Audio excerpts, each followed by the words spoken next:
Recevoir une greffe d'organes, c'est recevoir une seconde chance de vivre, un cadeau absolument inestimable. Mais voilà le paradoxe. Pour le corps qui le reçoit, ce cadeau salvateur est d'abord perçu comme un envahisseur, une menace. C'est cette histoire incroyable entre le don et le gardien qu'on va explorer ensemble. Il faut bien le dire, c'est l'une des plus grandes prouesses de la médecine moderne. La capacité de remplacer un organe qui ne fonctionne plus a littéralement sauvé et transformé des millions de vies. C'est juste prodigieux. Et pourtant, la question qui se pose est simple. Pourquoi notre propre corps, notre système immunitaire qui est censé nous protéger, s'acharne-t-il à détruire ce qui est là pour nous sauver? Eh bien, la réponse tient en un mot, l'identité. Pour bien saisir cet enjeu, il faut d'abord nommer l'adversaire numéro 1, le rejet. C'est le défi permanent, le combat de tous les instants pour les médecins et bien sûr pour les patients. Alors, le terme technique qu'on utilise, c'est allogreffe. Ça veut simplement dire une greffe entre deux personnes.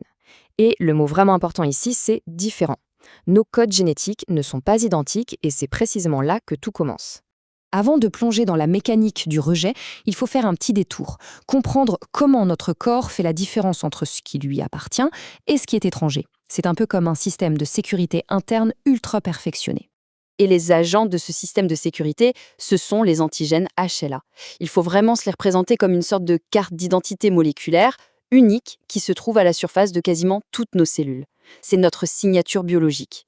Et en fait, il n'y a pas une, mais deux sortes de cartes d'identité. La classe I, on pourrait dire que c'est le rapport interne de la cellule. Elle dit « voilà ce qui se passe à l'intérieur de moi en ce moment ».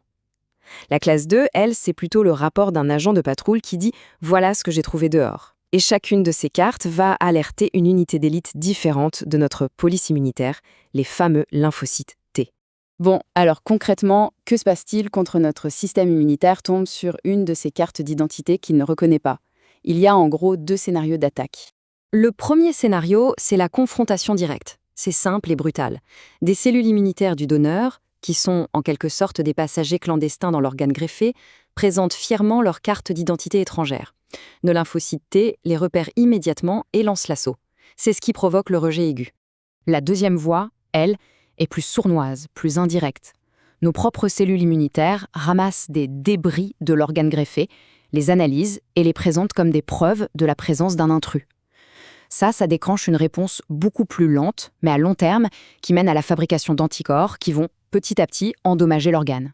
Bien sûr, ces deux types d'attaques ne se produisent pas au hasard. Leur timing est même assez prévisible, ce qui a permis aux médecins de les classer en fonction du moment où elles apparaissent après la greffe. On distingue trois grands types de rejet. Il y a le suraigu, c'est la catastrophe immédiate, en quelques heures. L'aigu, c'est la grande bataille des premières semaines ou des premiers mois.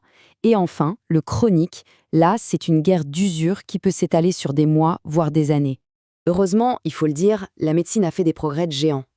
Le risque de faire un rejet aigu, pour une greffe de rein par exemple, est aujourd'hui tombé entre 10 et 15%. C'est infiniment mieux qu'avant, mais ça montre que la vigilance doit rester absolue. Alors, qu'est-ce qui peut faire pencher la balance du mauvais côté? Plusieurs choses. Le nombre de différences sur les cartes d'identité HLA, bien sûr. La présence, avant même la greffe, d'anticorps déjà prêts à attaquer. Un traitement pour affaiblir le système immunitaire qui n'est pas optimal. Ou même le stress que subit l'organe pendant le prélèvement et la greffe. Bon, on a vu le problème. La question, c'est comment fait-on pour déjouer ce gardien si efficace? La meilleure des stratégies, c'est d'éviter le combat. Et pour ça, il faut trouver un donneur le plus compatible possible. Tout commence donc par une série de tests ultra rigoureux. D'abord, la base de la base, la compatibilité des groupes sanguins. Ensuite, le fameux typage HLA, où on compare dans le détail les cartes d'identité du donneur et du receveur. Puis, on va chercher activement si le receveur n'a pas déjà des anticorps dirigés contre des HLA étrangers. Et enfin, il y a un ultime test de sécurité, juste avant le top départ. Et sur ce point, la technologie a tout changé. Avant, on avait des méthodes correctes. Aujourd'hui, avec des techniques comme le Luminex, on est capable de détecter des anticorps avec une sensibilité et une précision qui étaient juste impensables il y a quelques années. C'est une vraie révolution. Mais alors, même avec toutes ces informations, comment être absolument certain, juste avant d'entrer au bloc, que l'on n'envoie pas l'organe vers une destruction programmée? L'idée est aussi simple que brillante. En gros, on va simuler la greffe, mais dans un tube à essai. On prend des cellules du donneur, on les mélange avec le sang du receveur et on regarde ce qui se passe. Et si ça réagit mal, si on voit que le sang du receveur attaque les cellules du donneur, c'est ce qu'on appelle un cross-match positif. Et là, c'est un feu rouge absolu.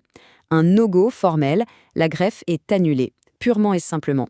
Ce test, si simple en apparence, a sauvé un nombre incalculable de greffons et de vies en évitant des rejets catastrophiques.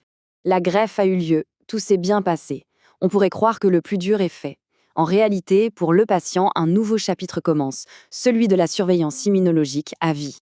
Oui, le travail n'est jamais vraiment fini. Même des années après, le système immunitaire peut soudainement se réveiller et décider de lancer une attaque. C'est pour ça qu'une surveillance constante est absolument cruciale. Et ce fameux système HLA, cette carte d'identité, son importance va bien au-delà de la transplantation. En fait, un profil HLA particulier peut nous prédisposer à certaines maladies auto-immunes. Ces maladies où, cette fois, le système immunitaire se trompe de cible et s'attaque à son propre corps. Et tout ça nous amène à une dernière réflexion, une question pour le futur. Aujourd'hui, on force le système immunitaire à accepter le greffon grâce à des médicaments assez lourds. Mais demain, pourrions-nous aller plus loin? Pourrions-nous non plus forcer ce gardien, mais l'éduquer? Lui apprendre à reconnaître ce don non plus comme une menace, mais comme une partie de lui-même? Ça, c'est peut-être le prochain miracle que la science nous prépare.